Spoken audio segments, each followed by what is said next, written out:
Saya itu sebenarnya nggak mau loh ngomong seperti ini, ya, tetapi saya harus mengatakannya, harus. Kenapa? Karena kamu itu keterlaluan, ya. Segala sesuatu kamu bikin ribut. Hal-hal yang tidak esensi kamu bikin ribut. DRL masuk Muslim, kamu masalahkan. Sudah sunat belum? Memangnya kamu mau jadi istrinya? Untuk apa nanyakan itu? DRL dipanggil Zakir Naik, kamu ribut. Gitu. Hubungannya apa? Ya, DRL ada masalah dengan mantan karyawannya, kamu ke Medan, ke Palembang. Cari-cari masalah kamu itu. Gak ada henti-hentinya. Ya, gak ada henti-hentinya kamu itu cari-cari keburukan orang, cari-cari kekurangan orang, gak ada henti-hentinya. Ya, itu pekerjaan iblis. Ya, iblis itu mencari-cari kelemahan orang lain, mencari kekurangan orang lain. Itu kamu itu. Ya, itu pekerjaan iblis di dalam dirimu itu. Ya, masalah Dokter Risa mengatakan galaktomisis salisilit. Terus kamu heboh gitu. Urusannya apa? Ya, memang galaktomisis dengan salisilit itu suatu bahan yang berbeda. Tetapi galaktomisis dan salicylic acid itu sering dipakai bersama-sama dalam suatu produk di mana mereka saling melengkapi. Ya, galaktomisis ini untuk memperbaiki skin barrier, sedangkan salicylic acid itu untuk mengangkat sel kulit mati. Ya, itu bukan hal yang esensi. Ya, mending jawab itu pertanyaan dari para netizen itu. Kamu memasukkan izin edar. Benarkah kamu memalsukan izin edar yang mana itu produk dari produk Cina? Kemudian kamu palsukan izin edar seolah itu produk dari Indonesia seperti itu. Itu kamu lebih kriminal. Oke. Jadi saya harapkan masyarakat ini jangan lagi terprovokasi dengan aksi-aksi yang ditunjukkan oleh oknum bertopeng ini. Ya, dia bukan dokter. Ya, dia bukan berdokter, nggak ada dokter namanya detektif, itu nggak ada. Ya, jadi dia bukan dokter, dia hanya oknum pencari ribut. Ya, oknum yang mau populer dengan mencari keributan, memecah belah netizen, memecah belah Indonesia, ya, dan juga bisa berdampak merugikan perusahaan-perusahaan kosmetik UMKM Indonesia. Sementara dia sendiri memasukkan produk-produk dari China. Jadi masyarakat jangan terprovokasi dengan oknum-oknum bertopeng ini. Ya, yang ujung-ujungnya kemudian melakukan permintaan sejumlah uang begitu. Ya. Kamu konsentrasi aja dengan kasusmu yang sebentar lagi akan dinaikkan ke persidangan itu. Oke? Buat masyarakat Indonesia, ayo kita gerakkan cancel culture. Boykot orang-orang yang suka mencari keributan.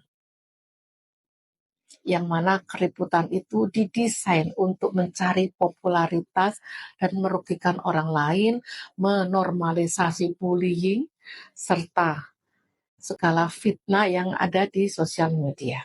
Skip semua video-video oknum bertopeng ini.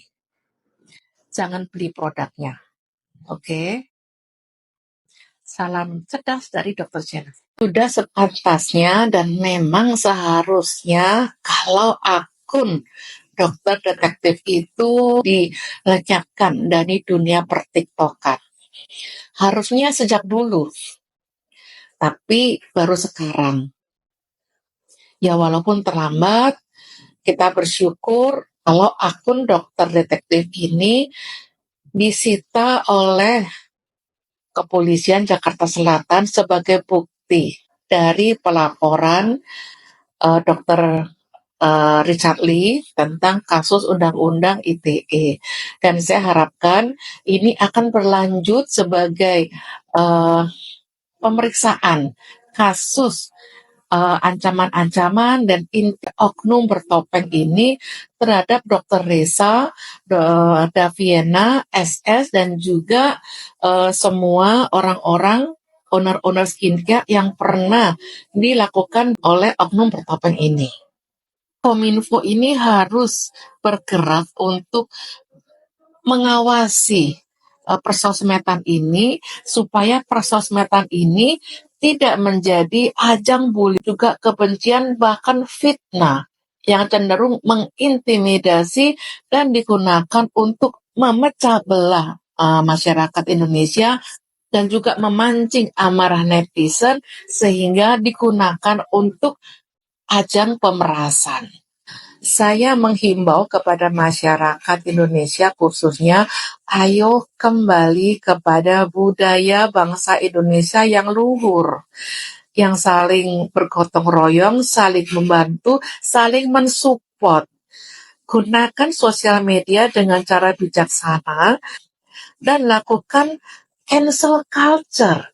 Boykot segala akun-akun yang tidak ada gunanya, tidak ada manfaatnya, menyebarkan kebencian, fitnah, hoax, dan juga memecah belah. Karena, sekali lagi, akun dokter detektif itu telah banyak melakukan pelanggaran, ya, baik secara kode etik kedokteran dan juga melakukan pembohongan publik melalui isu yang selalu diberitakan, yaitu skincare overclaim. Itu sama sekali tidak benar. Tuduhan skincare overclaim yang selalu diisukan oleh oknum bertopeng ini sama sekali tidak sesuai dan tidak berdasarkan aturan-aturan BPOM yang berlaku.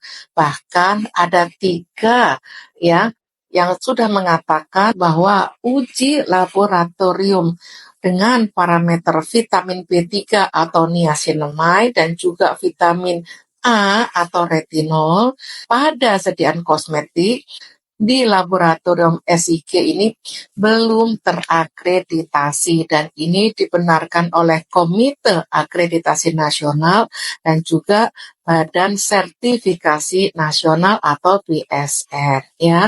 Tetapi pihak mereka akan selalu menyangkali hal itu dan terus menggaungkan skincare overclaim.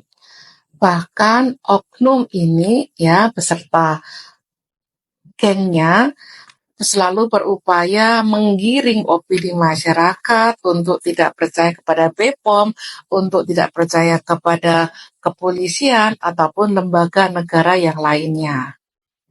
Jadi masyarakat jangan terprovokasi. Padahal oknum bertopeng ini sudah mengedarkan produk skincare produksi dari China dengan memalsukan atau menggandakan izin edar dari produk skincare lainnya. Dan ini tentu saja suatu kriminal.